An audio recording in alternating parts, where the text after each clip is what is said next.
Hello again, and welcome back to the Flyin in Style podcast. I'm your host, Matthew Mitchell, back with my co-host, Stephen Maslij. What's up, ladies and gentlemen? Happy bye week. Yes, sir. Happy Pie Week. We're coming back into this week with a huge win over the Cowboys, 28-23.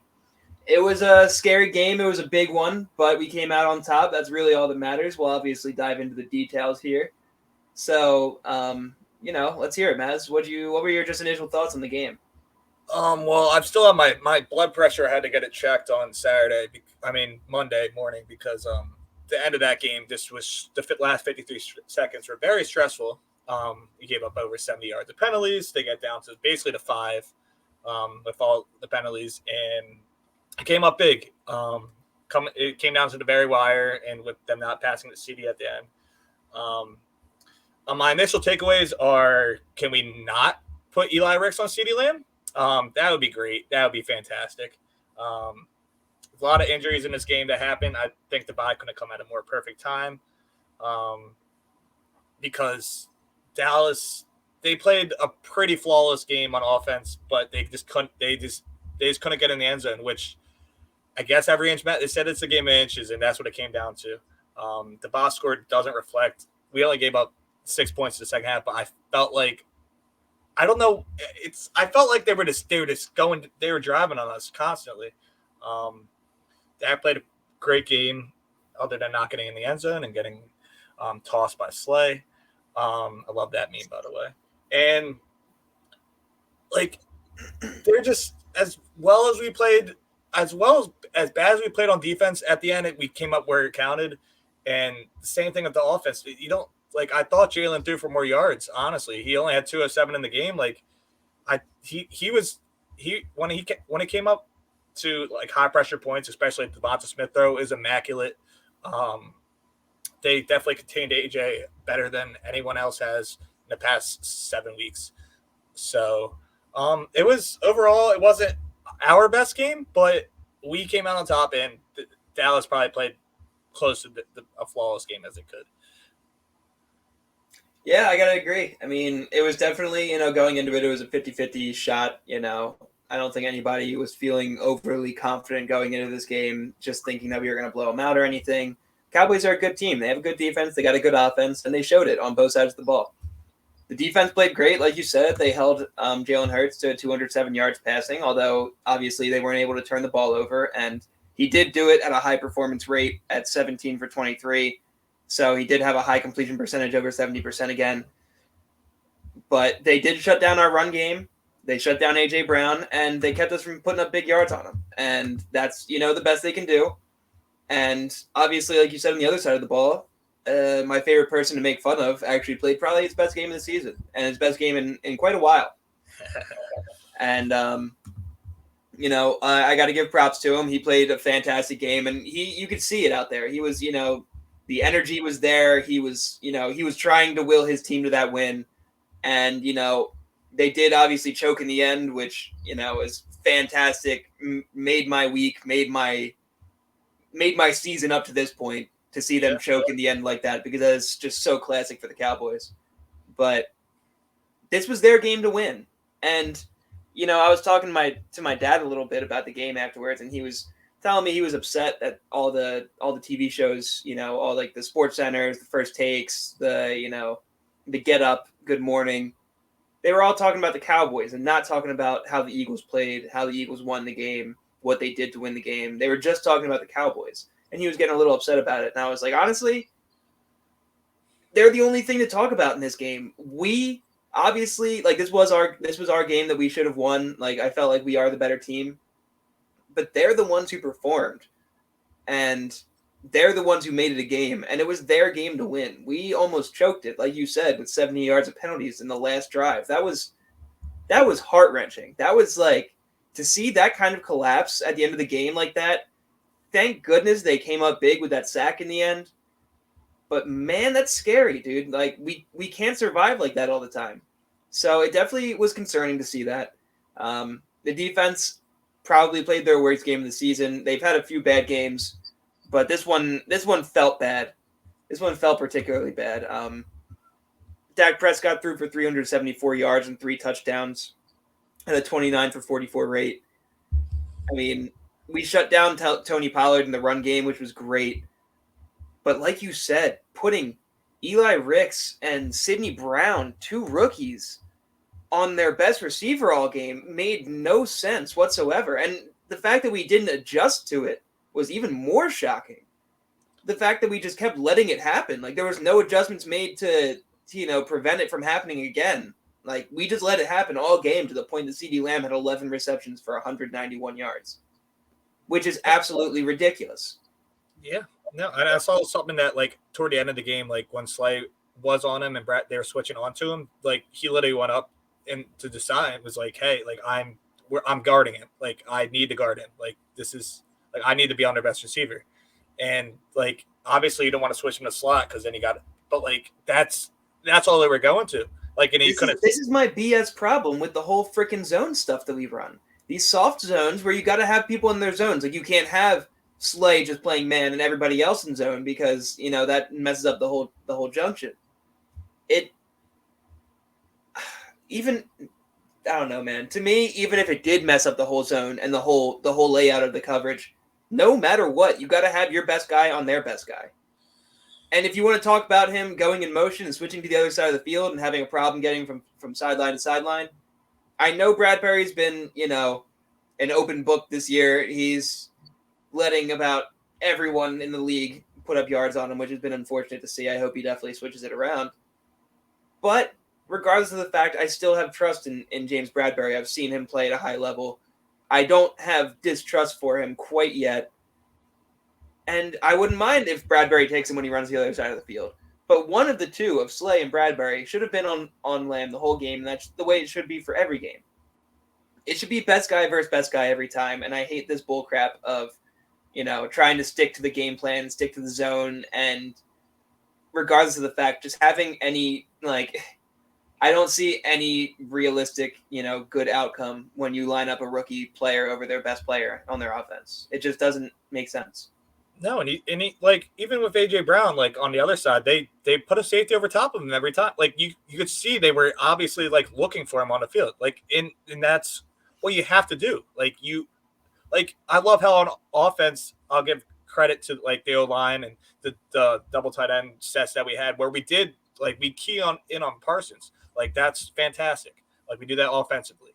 I just don't know how you don't key in on a guy like CeeDee Lamb who's been going off went off last game. They've just been ever since they've been feeding him. Like that's their entire offense. Pollard hasn't really done anything. They haven't ran the ball like great even since like week 3. So I just see it as like my main thing is what you mentioned, adjustments.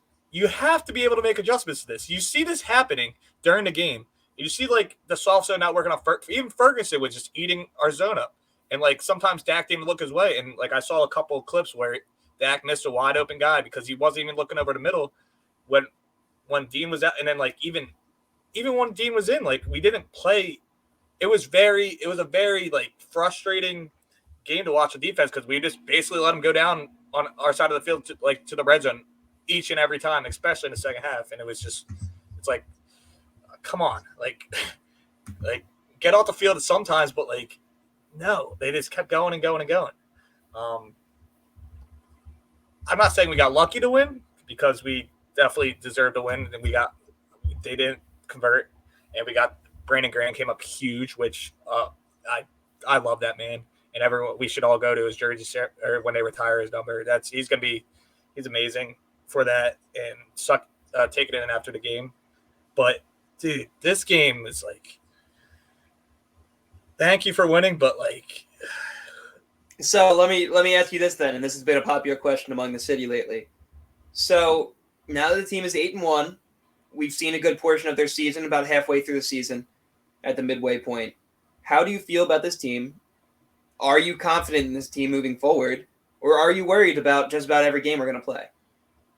This next stretch is the real, like, testimony to what this team is. To this point, I haven't seen this team be what I personally think. Maybe I hold them too high of a standard. Their best potential, their most dominant game in every aspect. They You could say it against the Bucs, maybe. Their best game so far was against Miami, in my opinion. Maybe Miami, yeah, you could say that. I think like dominant wise, it was the Bucs just because I didn't like there was no chance they could win. Mm-hmm. I know like we had a little struggle with Tyreek and Miami. I mean, but you could say that one too. But these teams coming up are after the bye. Or you got Kansas City right off the bat at Kansas City, and then we're at home again for 2 games: Buffalo, San Fran, and then we go back to Dallas. Like this stretch is going to be everything. That like I'm not saying we have to win all of them. I just need to see this team play at a Super Bowl level. Like I don't think we're not capable of it. I just know we have more potential, and I don't know.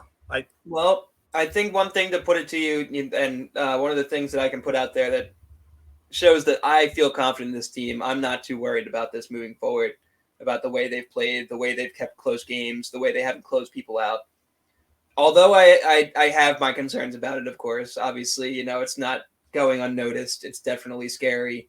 I think that they can do better. But like you said in the beginning of the video here, you were saying that they're not playing to their full potential yet. But it did look like Dallas was playing to their full potential against us. Yeah. So that's one thing to look at. It didn't feel like it doesn't feel like we've completed the puzzle yet. It always feels like something's lacking, and maybe that's the way this season's going to go. Maybe that's the way this team is. Maybe that's just how they are.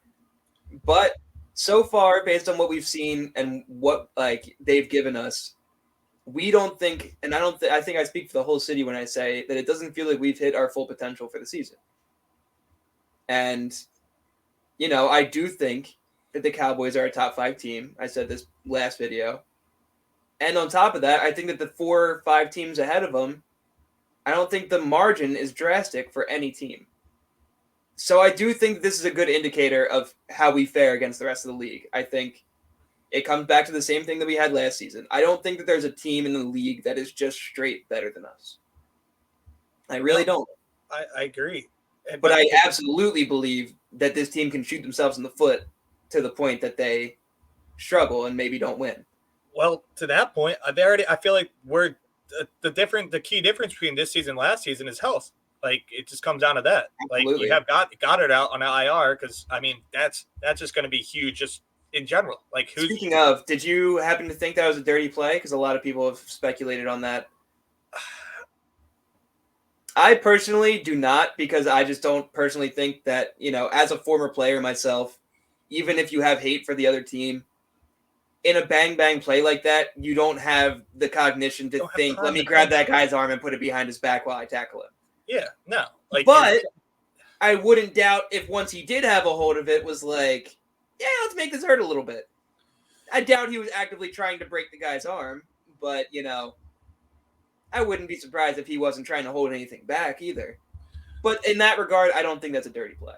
No, I don't think it's a dirty play personally. And, I mean, it's what he's supposed to do. Like, I mean, you're trying to tackle the guy, you're trying to roll him over, like, and you're trying to get him down and make it hurt. I mean, obviously, you just want to put him down. Like, I don't think it's a lot of people rewatched the replay and saw that the guy, he really got a hold of his arm and kind of, put it behind his back.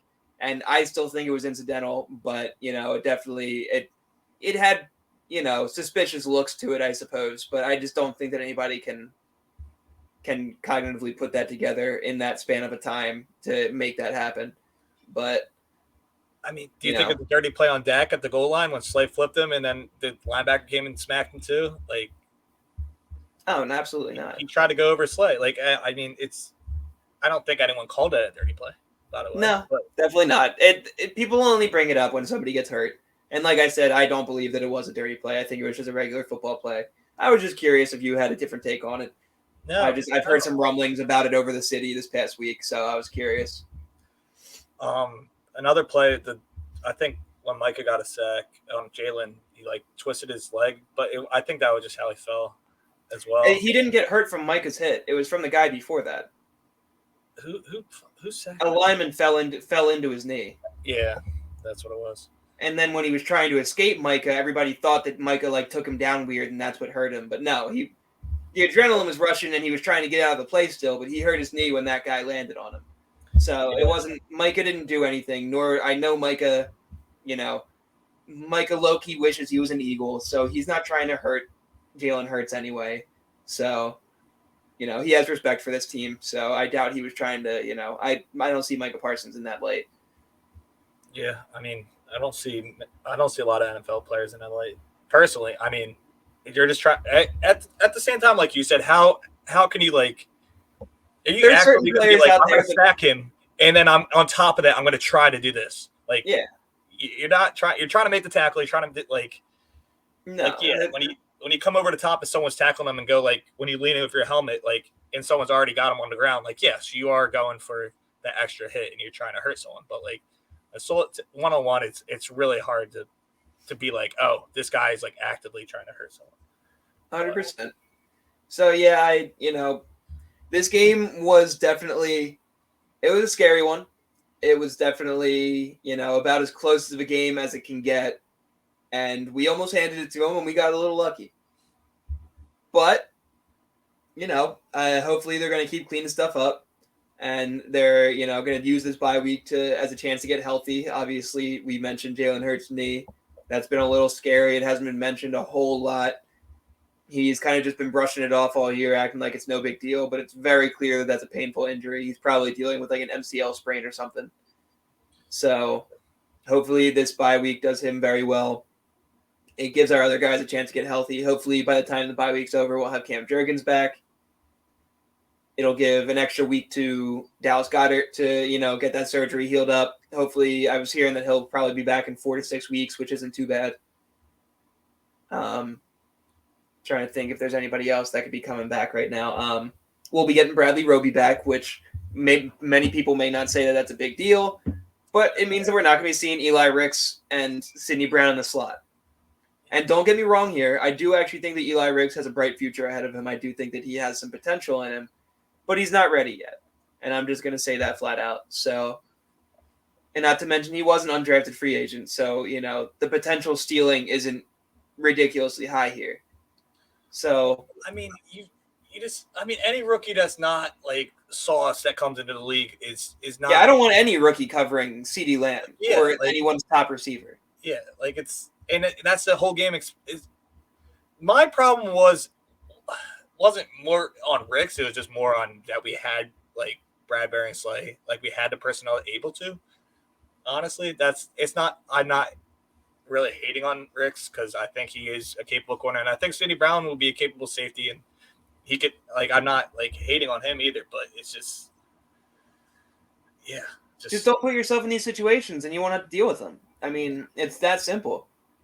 Put your best guys on their best guys. I don't see what the problem is or why that has to be, so difficult.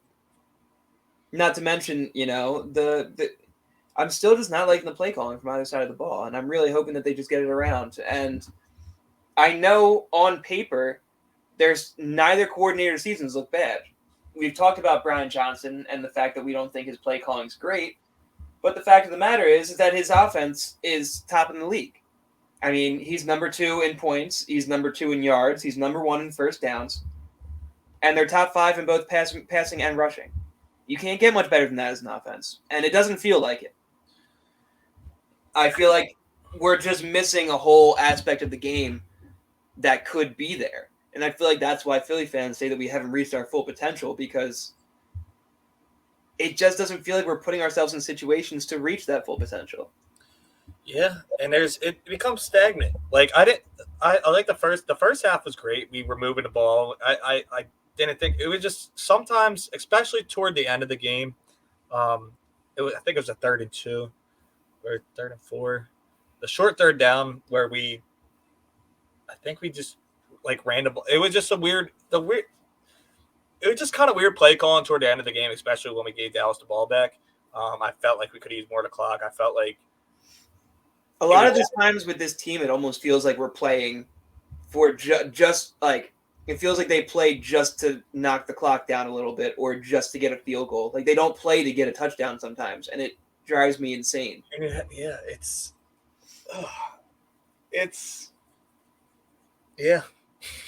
Yeah, I mean, there's not a whole lot to it. They're producing the numbers, and I get it, but it does feel like we're just not putting it all together, and I feel like that's the reason why. But So I I have a suppose question. I got a what? question for you. So when people keep saying not full potential, you got teams like the Niners, you got teams, I mean, everyone, you got teams like the Chiefs who lost to the Broncos. You got every team has these downfalls and slip ups. And I feel like us as Philly fans, other than the Jets game, we haven't lost, obviously, but are we being too hard on the Eagles? Like, are we nitpicking? Like, I don't feel like we are, but I I can't tell at times. I don't know if I Well, the fact of the matter is that we're 8-1. So yes, we're being too hard on the Eagles. Like plain and simple, yes. But because we're 8-1, we obviously want to look at the things that can make us, that can make us better, and the things that can keep us at the top.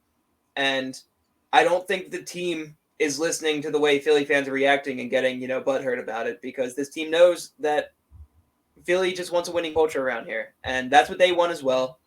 And they're going to take the criticism and try to run with it, I think. So I don't think they're going to take it too hard regardless. But yes, I absolutely think that we are being a little overboard and nitpicky because they're so good and we're just looking for things to complain about. no, because I mean I just feel like it's every Eagles fan. Like it's like anyone you ask, it's like yeah, we're 8-1, but Yeah. it's like are we just being too hard? I mean, we come down to these games and we get the stops what we need to. We've been doing all of that, and there's no reason it should change. Like I don't see like they've been doing it all year, and God, it's a little frustrating at times, but The thing is that we were 8-1 in a little bit of scary fashion against the easier side of our schedule. I think that's where people's concern lies. We haven't played a whole lot of competition yet. We played the Dolphins, yes, but they haven't beat a team over 500. We beat the Cowboys, yes, barely so, and they handed us the game at the end. So we have yet to definitively beat a team that deserves to be up there. And this stretch coming up is going to tell us what we need to know, whether we can hang with these teams and whether we can beat them. And personally, I think absolutely. Even with the way we're playing right now, I think absolutely, because I don't think any team has been overly impressive in the league this year. But regardless, I do understand where the concern is coming from. I understand why nobody's particularly happy about being 8-1. But with that being said, I do think that Philadelphia has to be a little more grateful. Stop expecting perfection all the time and just enjoy the ride.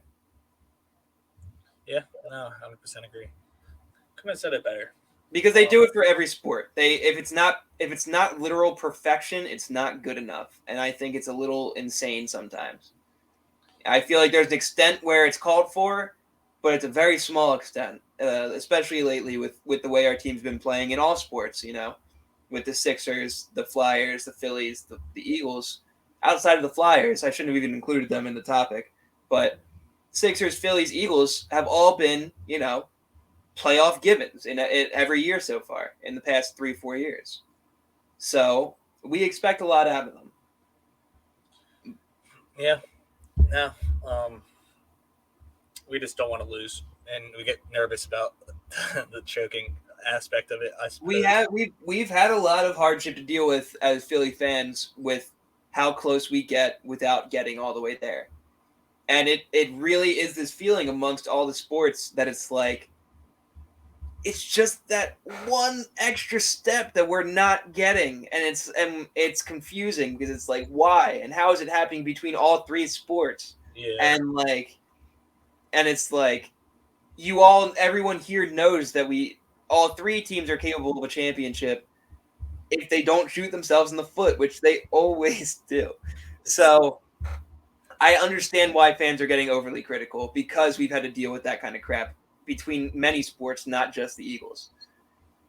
But once again, I am reiterating for the last time that we are 8-1. We are winning games. I don't think anyone else in the league is playing in a fashion that they aren't also shooting themselves in the foot. Like we just watched the Kansas City Chiefs lose to the Denver Broncos after, right after the Miami Dolphins just put up 70 points on the Broncos. So the league is weird. Everything about the NFL is, you can't predict it fully. But the bottom line of the day is that the Eagles find ways to win games no matter what the situation is or how they're in it. No matter how ugly it looks or how boring or whether it's through the air or the ground, the Eagles win games. And they find ways to do it, including this one where they almost handed the game away, but then came up and made a big play with a sack on a team that had no timeouts. And that is a game-winning play. So this team does what it takes to win. And I do think they'll do that against anybody in the league. But if you do it in the wrong situation against the wrong team, like running into the Chiefs in the Super Bowl again, in a game where you just can't make mistakes, it's gonna kill us. We just need to get cleaner with just more. I can't think of the right word for it, but more composed. They gotta show that they have poise and I have a specific word in my head that I can't think of that I know that like everybody's understanding where I'm at. Like they need to get more. I'm just gonna go with composed because this word is driving me nuts. I'm not gonna find the word either. But yeah, dude. Right now we're sitting pretty at the top of the NFC. We just took a nice, decent lead in the NFC East race, which is great. And we just got to stay clean. Yeah, like honestly, right now number 2 and the entire NFC is the Detroit Lions at 6-2. The Niners have dropped 3 straight, that's cool. Definitely cool. Shocking, but cool. Shocking indeed, but very interesting. We'll see how they are when they get a little healthier this week against the Jags, which is another team that's been good. Been really good this year. I don't know if they're Super Bowl guys, but they've been really good. So that's a big question for them. It just like everyone wants to talk. I just feel like we're not. Before you go anywhere, so you're telling me you don't want the Rams with Wentz to make a playoff run? Because I mean, I see it in the horizon already. You see. That's what you see. You see Wentz making a playoff run with. Hey man, I was already telling you how great I thought they looked. I was like, they have a terrible record, but I feel like their defense didn't play that bad, and their offense is like pretty decent. Like they could do it. And now they got Wentz at the helm. Are you kidding me? That's a playoff. Like that, you might as well like name them to the wild card already. They better like win out. They're 3-6. Yeah, I know their record is worse than what it was. They had a tough schedule. They played some good teams. Had a tough schedule, but I mean, hey. By the way, my boss told me that he is very confident that somehow the Giants are going to beat the Cowboys this week. Oh, is that right? And with what quarterback exactly? I think Tommy DeVito is starting. I believe Tommy DeVito. I think Matt Barkley. So you're telling me the guy that sounds like he's delivering my hoagies to my house is going to be their starting quarterback? He is indeed. I think they got him off of a local Walmart in the New Jersey area because that's what's happening. That team is atrocious. Yeah. No hate, actually, of course. I do always want to reiterate on live air that every NFL player is a stud. They all deserve their respect. I just like messing with our rival teams. If you don't understand that by now, then I'm just not. Yeah. I just like to make sure. Some people really get butthurt about it, Yeah, no crap. I'm sitting on my couch right now doing a podcast about it. Obviously, I'm not nearly as talented as all these guys. But nonetheless, he should be sitting on the couch next to me. Yeah, 100%. No, but I thought that was funny. So if that happens, I think I wanted to put $500 on it with him because please don't. I kind of want to. I only get paid out like $50. Oh my gosh. I was like, all right, you can take that off FanDuel. They can take your money because I want to, but I'm like, God damn, if the Cowboys lose, but they won't.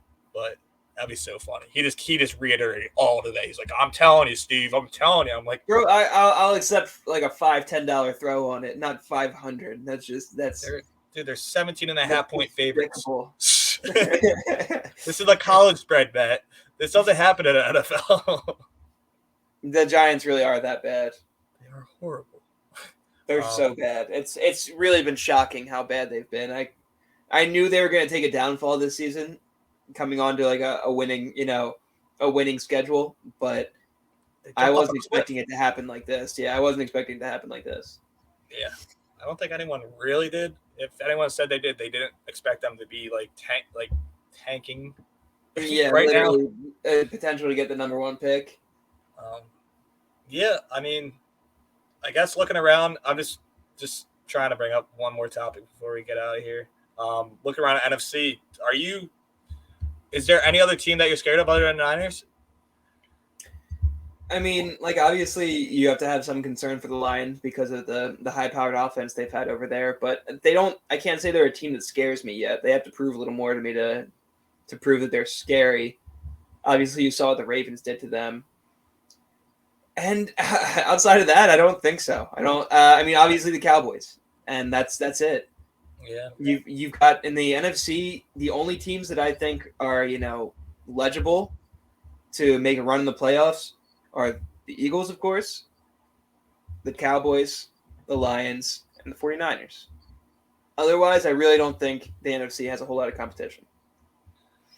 Yeah, I mean, I think the Saints are going to win that division just by default. Well, somebody has to win that division, but I don't see any of them as a threat. Yeah, no, I don't see them as a threat. I think they're a little underrated just because their defense isn't horrible.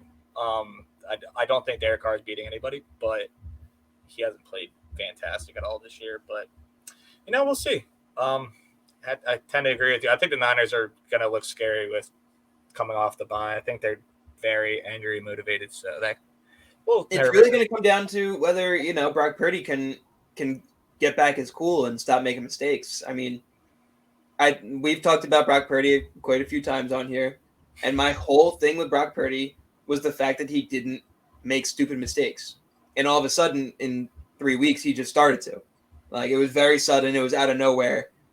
If he can come back and throw a game out there where he doesn't have a turnover or make a mistake, then I think they'll be okay. But I think if he does it again, they're in some deep doo-doo over there. AKA he needed to do something for them to win the game. So just putting that out there. He usually just has to go out there and hand the ball off and throw screens to Debo and CMC. But I mean, if he does make some throws, he makes NFL caliber throws, and he's been proving himself as he showed quite a lot of poise for being Mr. Irrelevant, to coming in and winning, what was it, like 14 straight regular season games. Yeah. I mean, he showed quite a lot of poise for coming in and doing that with the situation he was handed, but he never did anything, insanely impressive. It was more the fact of what he didn't do. I feel like that was always the thing with him. He was never throwing more than 250 yards. He would walk in and throw 250 yards on like 22 for 27 with no interceptions every game, and it was like, all right, like, we can live with that. I don't know why I'm not more excited for this Kansas City matchup at Kansas City, because it's a Super Bowl rematch, as I am to beat the crap out of the 49ers, because if they make that excuse one more time, if they had Brock Purdy, they would have won that game. I'm going to jump off a cliff. Well, we talked about this in our preseason videos, talking about the schedule. We were talking about the fact that, like, we would like to think that the Chiefs game is more important, but with just the sheer amount of crap that we heard from the 49ers fan base for like 3 months after their game against us, it was out of hand. Like, it really got ridiculous. It's still going, Matt. Like, somehow, I heard on ESPN today, someone still said that, and I've complained about. I've made up reasons that we've lost before, or complained about reasons that we've lost. I've never held on to it for this long. I mean, they really got to give it a break. I mean, I know I'm looking ahead, but like I've met a Niners fan when I went to the Braves game in Atlanta, and I go, all right, like, I was talking to him, just chatting up. I was like, hey, like, do you guys really think you could have won? He goes, absolutely. And they're 100% serious. And I was like, what do we need to do? We won by 24 points. What do you want us to do? Like, what we stopped scoring on you guys because we were trying to run the clock out in the fourth quarter. Like, what? Okay, whatever. I'm that's for a different week. That's 3 weeks or 4 weeks away at this point. Yep. So We I know get this is a bye week. So what's our schedule gonna be like, Matt? What are you asking me to ring off the rest of the schedule? No, just for the podcast. I don't know if you. Oh, I'm sorry. I was about to say I don't have the schedule pulled up. Give me a second. Week. No. So, all right, guys. Obviously, yeah, we're going into the bye week. We will not have an episode next week. We're gonna take a break here. Me and Maslij could definitely use it a little bit. We've been working hard at our jobs as well, so you won't see us next week. But then we will be back again. I'm sorry. I forget who we're playing. Oh, right. Kansas City. My apologies. We'll be back again after the Kansas City game to break that down. So, yeah, stay tuned. We're not going to give you a preview insight of the Chiefs game. However, we'll give you a little bit longer of a breakdown afterwards. And jumping into, Chiefs-Bills episode is probably going to be pretty fun for us. We're going to be excited for it. So, thank you for tuning in, of course. Please feel free to like and subscribe to this video and this channel. We always appreciate you guys tuning in. So make sure to hit that big thumbs up button and that big subscribe button and, keep supporting us as you do. We very much appreciate it. And lastly, I guess that's all the news we got. Thank you for tuning in. We very much appreciate it as always. And we will be back after the bye week to talk about our Super Bowl matchup. Yep. Repeat. All right. Screw you, Dallas. Yep. At least we're leaving this week happy. Yeah, that's all that matters. All right. Thanks again, guys. We'll see you in 2 weeks.